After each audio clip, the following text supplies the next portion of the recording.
Hello and welcome. It's our daily show, the 9 p.m. show, where we talk about two of the IPL teams. We preview about them. We give you all the details as far as what's going on in the IPL at this point of time. We have a replacement also to announce. In IPL Governing Council have announced the KKR replacement. Yesterday we chatted a lot about that who could be the potential replacement as far as Akashdeep is concerned. Harshit Rana is also there to be seen as far as his replacement. But I think, if I'm not wrong, Saurabh Dubey is the name which is now public and official by the IPL Governing Council. Also, he's a Saurashtra bowler, and yeah, there are multiple Withers bowler, claims. Withers. I think Withers. Vidar, Vidar, Uh, sorry. So he's a Vidar bowler, and a lot of fans are saying that is he the proper T20 kind of a bowler or not. That has to be seen from here onwards whether he'll get a chance or not. That's again something we'll see. When KKR announced their playing 11 or the impact player. So then we can come to a conclusion that what kind of a player he is. But as far as the replacement is concerned, his name is official. But today it's not going to be about Kolkata Knight Riders replacement. It's going to be Rajasthan Royals and Lucknow Super Giants. We are into the second last lot as far as team preview is concerned. After this, only two teams remains, and that's Punjab and Delhi. So we'll talk about them tomorrow. But today, starting from Rajasthan Royals, Shubhanda, I think there are a lot of problems in this particular team at this point of time. And when I'm talking about problems, I'm clearly saying that players in form, how much players are in form, that's going to be a key factor in how you see Rajasthan Royals play this season, because Jofra Archer, we all know, T20 World Cup, especially that semi-final against India, the way I think everyone, not only Sanju Samson, but everyone, the way he got uh, you know uh, the way Indian batters played him, it doesn't seems like that he's creating any kind of problem in that one KD wicket where it bounced really well, where the ball, there are certain things for the bowlers, especially for the fast bowlers. So you talk about him, Ravindra Jadeja. I was watching, this practice visuals. The intra squad practice game happened yesterday. Nothing from him also. I got to know that against Adam Milne, Vaibhav Suryavanshi hit three straight sixes. That's what I can say at this point of time. But apart from that, there's not been any specific player. Riyan Parag didn't score much. Apart from them, also there's no one who scored big for Rajasthan Royals in the intra squad game. So at this point of time, when I'm looking for an informed player, yes, Yashasvi Jaiswal is an option. Obviously, what Vaibhav Suryavanshi did in last 1 year, we can count him in. But apart from that, yes, Dhruv Jurel had a really good domestic season. Riyan Parag, obviously, we can count on him also. But are there too many players out of form, or what we can say is not seen them playing such kind of innings in international cricket? That's what lacking as far as and Hetmar, Hetmar is someone who's in form at this point of time, looking at the T20 World Cup. So yes, there are few players who are in form at this point of time, but do you think that the majority of players in this playing 12 or playing 11 or in the squad are still to be seen to do big in this kind of stage or against these kind of opponents? no, you are absolutely right. I think this team has some good players, but they are not, proven talents. You can talk about Yashasvi Jaiswal being one that who has scored runs season after season for Rajasthan Royals. But apart from him, I don't see someone whom I can trust upon for the entirety of the season. Vaibhav Suryavanshi, yes, he is a phenomenon, but again, can he do it for 14 matches on the trot? Can he win you 5 6 matches single-handedly? That this season will be a test for Vaibhav Suryavanshi because teams will come prepared for him as well. As you have seen about Abhishek Sharma, teams have started to study him. So teams will design their plans for Vaibhav Suryavanshi and not allow him to score those freakish 40 ball centuries and 45 ball centuries. So Yeah. that will be a challenge for Vaibhav Suryavanshi. Yashasvi Jaiswal, yes, he's their number one batter now. He will have to drag this Rajasthan Royals batting unit, and again, it will probably decide what metal Yashasvi Jaiswal is made of, at least in this particular format.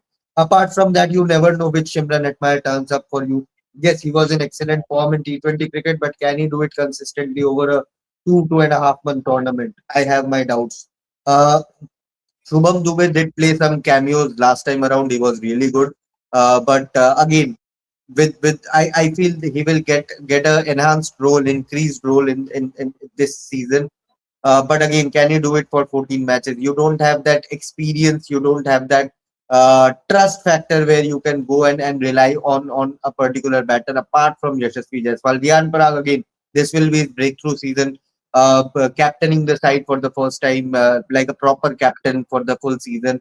So for Riyan, it will be an increased expectations with the bat, with the ball on the field, with his captaincy. So more duties for Riyan Parag, and it remains to be seen how he handles the pressure. Yes, he has been captaining Assam for a long time now, but captaining Assam and captaining an IPL team is a different ballgame altogether, especially when there are certain patches of fans who are ready to criticize you Yeah, if you don't perform. So for Riyan Parag, it will be test of his mentality. Dhruv Jurel, see, he has been retained for a massive price. I think if I'm not wrong, 14 CR or 12 14 CR he CR. was retained. 14 CR is a huge amount, so he needs to repay his faith, repay that Rajasthan Royals' faith. He has not had a outstanding IPL season as of now. Last season also was on and off for him. So for Dhruv Jurel, which position he bats on, possibly at number 5 or number 6, whether he can finish matches regularly for them, whether they want to make him bat at the top of the order, we don't know yet. For Ravindra Jadeja, I have my doubts, to be honest. Ravindra Jadeja, the T20 player in 2026, what kind of impact he can have with the bat, especially as the finisher's role. I don't think this trade deal, I feel, will go against Rajasthan Royals. Ravindra Jadeja is past his Sandrian prime when already it out. comes to. Yes, plus Jadeja is past his prime in this format. In Test cricket, you can still have moments of Ravindra Jadeja, but in this format, in this high octane format, Ravindra Jadeja is past his prime. Apart from that, I don't know whether they will play Dasun Chanaka now. They have announced him as a replacement. What they will do with Luhan De Pretorius? They have been carrying him for the last couple of seasons, but have not used him that well. So Luandre Pretorius, or for that matter, Donovan Ferreira, how they deal with these two players, how they use them will be crucial. Bowling unit, again, Nandre Berger injury concerns, how will you play him, whether you will absolutely play him or not, that is also a question. As you said, Jofra Archer's form, his consistency, whether he's the same Jofra Archer of 4 5 years back, I don't think so. Sandeep Apart from Sharma that, is the only one. Sandeep Sharma yes, is the only one, and Ravi Bishnoi. Sandeep Sharma and Ravi Bishnoi are the only two players who you can rely upon. But again, with Ravi Bishnoi also, he can have matches where he goes for runs, and it is pretty natural for any bowler for that matter. So if you have a if Ravi Bishnoi has a bad day, which spinner will live up to your expectations? Will it be Vignesh Puthur? I don't know whether they will play him or not. Will it be some other bowler, Jadeja for that matter? I have my doubts with this Rajasthan Royals team. Yes, exactly. And as you rightly said, that they don't have neither the all-rounder options many, and apart from that, they don't have many foreign players to look out for. Means apart from Shimran Hetmeyer, Jofra Archer, Donovan Ferreira to an extent, because they have traded them in place of Nitish Rana. So there might be a chance that they can give him a chance, in the playing 11, because they also lack someone who can finish the games. Hmm. They are desperate for someone who can finish things up for Rajasthan Royals, and that's why they went for Ravindra Jadeja, Sam Curran, Donovan Ferreira. I think this kind of this is a kind of trio who gives them lot of options to consider for someone who can finish the game up for them. Finish the game up for them. But I think Ravindra Jadeja, as you rightly said, is he the same Ravindra Jadeja who can hit from ball one? That has to be seen. And apart from that, yes, I can trust Donovan Ferreira's ability to hit the ball from, means hit the ball from the very first one. But apart from that, can you trust Dashun Shanaka like that way? That's still a question to be answered, and we'll see. When the campaign starts for Rajasthan Royals. So yes, it's a team which has a lot of promises as far as youngsters are concerned. A lot of eyeballs on, as Shubhanda rightly said, Vaibhav Suryavanshi is someone, if he can, uh, have a season something where it is somewhere around 500, 600 runs. Who knows that in that India versus Ireland series could be a potential option for a India cap at that particular two-match T20 series. So a lot of eyeballs means someone to watch out for in this whole IPL. Your eyeballs will stick to Vaibhav Suryavanshi. That's for sure. Absolutely. So Absolutely. yeah, this is all about Rajasthan Royals. Wishing them all the best, and may they have a good season. But coming to another team who's again looking promising as far as their batting is concerned, but not when it comes to the bowling, and that's again where you don't have idea about the injuries, how fit are the players, is Mayank Yadav 100% fit. I'm talking about Lucknow Super Giants, where Aiden Markram will give you, beat Aiden Markram or Mitch Marsh. They will try to give you a solid start, and they did that in last season also. Rishabh Pant, we are hearing that at number three, he will play at number three. Number four, could be, the best possible choice, Nicholas Puran. But what after them, what comes after them will be something to see for Lucknow Super Giants also. Yes, there are options, multiple options for this particular team also. But when it comes to bowling, even including a Mohammad Shami into the squad, Avesh Khan already there, Mayank Yadav already there. But at this point of time, you don't know that what kind of a bowling attack they will, go into. Digvesh Rathi for sure, their lone spinner. When it comes down to the spin option, their first choice option, and that's why they sent a clear message around that they don't want Ravi Bishnoi. That's why Ravi Bishnoi came into the auction, because they have full trust on Digvesh Rathi.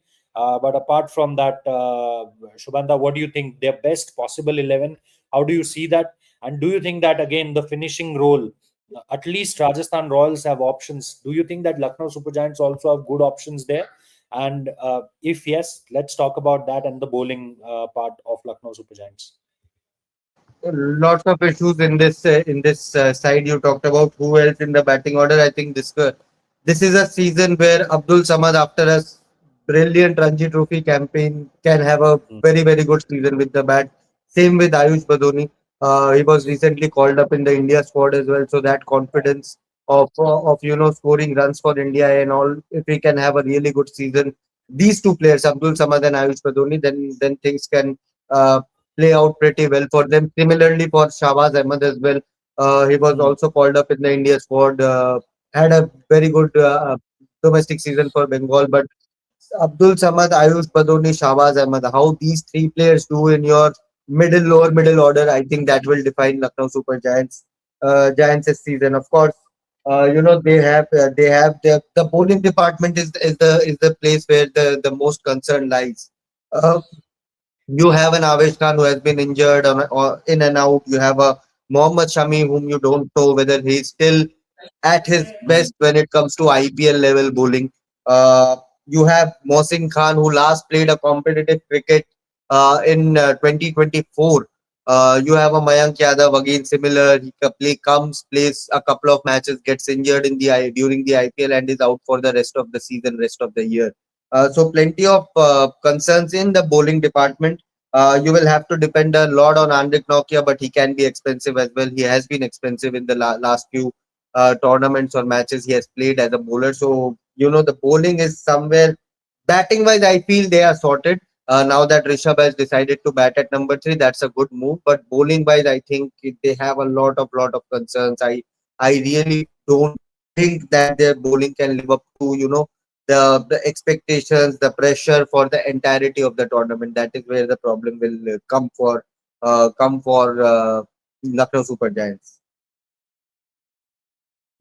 I think one part is also somewhere where they have to see. I think one of the few players who will be facing a lot of pressure in this particular IPL season is definitely somewhere around Rishabh Pant, who's going to face a lot of pressure. And why I'm saying this, because last time around also he scored that crucial century in the very last league game. But apart from that, if you see, he's the one, in if you talk about someone who's at this point of time playing international cricket and playing international T20. I think apart from Shreyas Iyer, everyone is part of the T20 India international squad. Shreyas Hmm. Iyer, obviously, we all know that everyone is saying for Shreyas Iyer that he should be in the 11. So when it comes down to Shreyas Iyer, yes, he deserves the chance. Everyone says this, but only player who's you know with Rishabh Pant's name, nobody is talking about him as far as the international T20 cricket is Mm, concerned at this point of time. And everyone says mm. that the kind of cricket he plays in Test cricket, he's not even delivering half of it in T20 cricket. So do you still think that there will be a lot of pressure on him also? And then even the franchisee is also expecting some good results now to get into the top 4, top 2, maybe play a final, and maybe pick up a trophy for the very first time. So do you think that there will be some added pressure on Rishabh Pant also as an individual? I'm not saying from the franchisee point of view, but from the point of view that I'm not in the even in the discussions. Yes, Shreyas Iyer is not even discussed, but then fans have this, all the support for him that Shreyas Iyer should be a part of T20. But for Rishabh Pant, it's not even the fans who are saying at this point of time. So do you think that he needs a 600 plus run season with a good strike rate? That's very natural. Uh, Players who are out of the T20I squad, I think everyone would love to have a good IPL for Rishabh, especially because of the price tag he comes with, highest paid player in IPL history. Uh, Plus, the management part of the Lucknow Super Giants, the pressure. They are. This is a result-driven outfit. Last year, we can still understand they gave him Rishabh a leeway because of so many injuries during the tournament, but this time around they would want to have at least a top four finish. And if Lucknow Super Giants doesn't have a top four finish, Rishabh does not have a good IPL, then we can see some decisions which the management can take at the end of the season. So for Rishabh, yes, for his international career aspirations wise, he needs to score runs, but he will naturally have that pressure of repaying that prize back by scoring runs. Even if the team is not winning, he would want to have those individual performances now that he has promoted himself up in the order. So international cricket wise, yes, there will be a natural instinct of getting back into the scheme of things, but LSG wise, the pressure that boardroom team management leadership group will have, I think he will need to produce results as soon as possible for LSG. Exactly. I think that kind of a pressure also will be there in front of Rishabh Pant for both in front of Rishabh Pant and Riyan Parag, because he is also again, leading a team, a IPL team for the very first time as a full-fledged skipper. Rishabh Pant have multiple opportunities, so for him also, this is going to be something where now we can't say that, oh, he's very young, because he has couple of Delhi seasons also. Now a Lucknow season also there. So yeah, a lot of things to look forward to as far as this IPL season is concerned. We'll be giving you all the details, all the updates as far as this IPL season is concerned. So do watch us, do like the video, do tell us your combinations, your overseas player option, your playing 11 or playing 12 in the comment section, and do subscribe to the platform. Thank you so much for watching this video.